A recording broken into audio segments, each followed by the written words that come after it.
ओम शांति। आज की मुरली से कुछ पॉइंट्स हैं। आज मीठे बाप दादाजी ने हमें कहा कि बच्चे, आपको सर्विस का शौक होना चाहिए।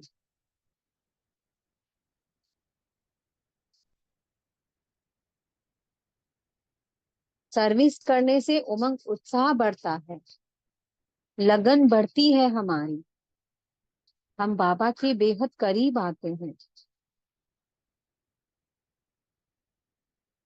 इसलिए जो भी मैगजीन्स निकलती हैं हमारी ब्रह्मा कुमारी विश्वविद्यालय से, हमें उन्हें पढ़ना जरूर चाहिए, क्योंकि पढ़ने से हमें पता चलता है कि क्या क्या सर्विस चल रही हैं।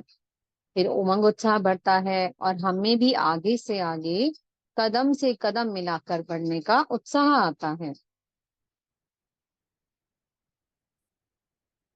और मीठे बाबा ने कहा कि मीठे बाबा कि बेहद का जो पिता है वो हमें ना तो सुख देते हैं ना वो दुख देते हैं। उन्होंने हमें सुख का रास्ता बताया है और उस सुख के रास्ते पर चलना हमारा काम है। जो जितना चलेगा वो उतना पाएगा। जो करे सो पाए। तो इसमें बाबा ने कहा कि जो जितना इस रास्ते पर चलेगा उसे उतना ऊंचा पद मिलेगा। अब सारा बच्चों पर है कि कौन कितना पुरुषार्थ करता है। बाबा ने कहा कि माया भी दुख नहीं देती है। जो रावण है, रावण राज्य आया, उसने हमें दुख का रास्ता बता दिया और हम उस रास्ते पर चलने लग गए। सारे हमें विकार आने लग गए। बुद्धि ने साथ नहीं दिया। आत्मा के सबसे ज्यादा समीप, सबसे ज्यादा उसको साथ देने वाली बुद्धि होती है। तो बुद्धि भी भटक गई। माया ने चारों ओर रास्ते बखेर दिए कि ये रास्ते हैं, और बुद्धि ने कार्य नहीं किया और उस रास्ते पर चली गई। काम, क्रोध, लोभ, मोह, अहंकार, ईर्ष्या, आलस, इन सब रास्तों पर जाने से आत्मा तमो प्रधान बनती चली गई, बहुत नीचे जल्दी से गिर गई।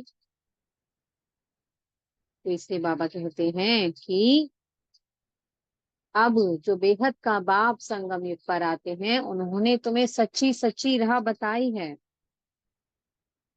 अब सच्ची राह पर चलना आप बच्चों का काम है। बाबा टीचर बनकर आया है। उसने हमारे सामने राजयोग की पढ़ाई रखी है।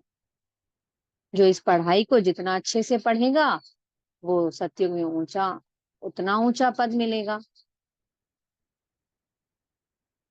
जो जितना बाबा को याद करेगा उतना ज्यादा उसके विकर्म विनाश होंगे, उतनी ज्यादा वो आत्मा पवित्र बनेगी और उतना ज्यादा उसे सुख मिलेगा। तो सुख और दुख को पाना ये हमारे हाथ में है। रास्ते हमारे सामने हैं। कुछ बच्चे बाबा का बनकर भी माया के बन जाते हैं, उस पुरानी दुनिया में वापस लौट जाते हैं। राह आपके सामने है कि यहाँ से सुख मिल रहा है और वहां से दुख मिलना। अब डिसीजन किसका है? वो हमारा है कि हमें कौन से रास्ते पर चलना है। उस रास्ते पर जहाँ दुख है या इस रास्ते पर जहाँ पर सुख है। मंजिल है जो सत्युग की ओर लेके जाती है, जहाँ पार सुख है, और दुख की दुनिया में हम रह ही रहे हैं, वरना सजाएं खाकर जाना पड़ेगा, क्योंकि अब सबको घर लौटना है। इसलिए बाबा कहते हैं कि अब वो समय आ चुका है जब आपको इस सुख की राह पर चलकर अपने लिए सुख की राह बनानी है। फूल बनना आपके हाथ में है। जो जितना ज्यादा परमात्मा को याद करेगा वो स्वयं फूल बनता चला जाएगा। और फिर फूल जो होता है वो हमेशा खुशबू देता है, और फिर वो फूल खुशबू देकर औरों को भी महकाने की सेवा करेगा। तो जो जितनी सर्विस करेगा उतना ऊंचा पद मिलेगा। तो इसलिए बाबा कहते हैं अब आपको कांटा नहीं बनना है जो सब अब तक सबको दुख देते आए। अब आपको क्या बनना है? अब आपको बनना है सबको सुख देने वाला फूल। ऐसा फूल जिसकी खुशबू हम सारे विश्व में फैलाएं। हमें सारे विश्व को खुशबूदार बनाना है।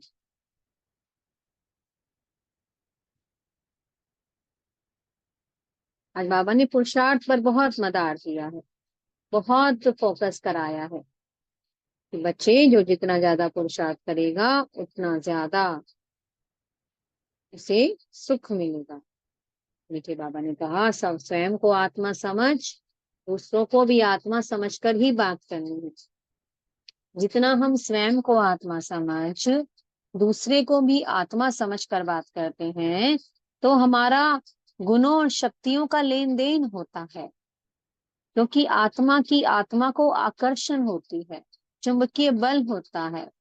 क्योंकि यही सत्य है कि हम अनादि आत्माएं हैं। जब हम अपने सत्य स्वरूप में स्थित होते हैं, अपने सत्य स्वरूप को याद करते हैं, तो हमसे जो हम बाबा से गुण शक्तियां ले रहे हैं, जो हम सुख ले रहे हैं, वो हम आत्माओं को दे पाते हैं। तो इससे सेवा होती है। और बाबा यही चाहते हैं कि जो सुख आप मुझसे ले रहे हो वो आप सबको बांटो, सबको सुख का रास्ता बताओ। लेकिन रास्ता तो तभी बताएंगे ना जब हम उस रास्ते पर चलेंगे। तो इसलिए स्वयं उस सुख के रास्ते पर चलकर दूसरों को भी सुख की राह बतानी है, सबको सुखी बनाने की सेवा करनी है। और आज मीठे बाबा ने वरदान में कहा कि सेवा दिल और दिमाग दोनों के बैलेंस से करनी है। अगर खाली दिमाग से की तो सेवा तो हम बाबा की याद से शुरू करेंगे कि हाँ बाबा करा रहा है, लेकिन फिर बीच में क्या आ जाएगा, मैंपन आ जाएगा। उसके बाबा कहते हैं कि दिल और दिमाग दोनों का बैलेंस हो तो फिर सफलता हुई पड़ी है। और बाबा क्या कहते हैं, अगर आप बेहद में रहो तो हद की बातें स्वतः समाप्त हो जाएंगी। जब हम बेहद में रहते हैं, अपने आत्मिक स्वरूप में रहते हैं, अपनी रूहानियत में रहते हैं, तो जो हद का आकर्षण है, देभान है, देभान से संबंधित जो हमारी आदतें हैं, वो सब छूटती चली जाती हैं। पुराने स्वभाव संस्कार स्वतः ही समाप्त होते चले जाते हैं और हम रूहानियत में टिक जाते हैं। जितना जितना रूहानियत में रहते हैं उतना ज्यादा हमें सुख मिलता है और हम सबको सुख देने की सेवा करते हैं। तो इसलिए हमारे हर कदम में पद्मों की कमाई है और हमें ये पद्मों की कमाई इसी संगम पर करनी होती है। अब नहीं की तो फिर कभी भी नहीं। पूरा कल्प में, पूरे 5,000 वर्षों में बाबा फिर कभी नहीं मिलेंगे हमें।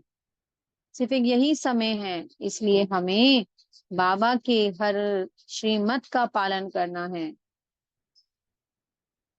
आत्मा समझ सबको आत्मा की दृष्टि से देखना है और रूहानी सर्विस करनी है।